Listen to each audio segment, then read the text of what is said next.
Magandang umaga, Yusek.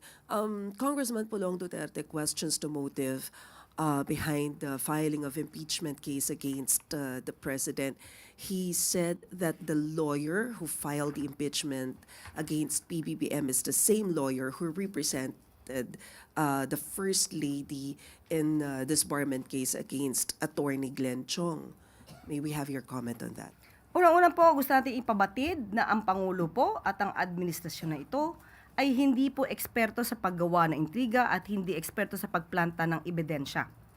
Kung yun po ang kanilang nailagay na grounds for the impeachment ng ating Pangulo, malamang ay wala silang makitang ibang dahilan para ma-impeach ang Pangulo. Ito ay policy difference at ito ay hindi base or rather hindi ito magiging dahilan para sa impeachment ng ating Pangulo.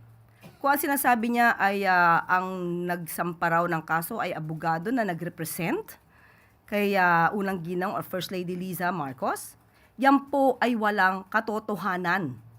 So sana po ay matapos na ang pagiging source of fake news ng mga kaalyado nila. Dahil ang First Lady po ay hindi po nagsasampa ng disbarment case. Hindi po niya abogado ang nasabing nagsampa ng impeachment complaint sa Pangulo. At kung nagsampa man siya ng disbarment case, ito ay on his own volition. So hindi po niya nire-represent ang unang ginang. So that's fake news.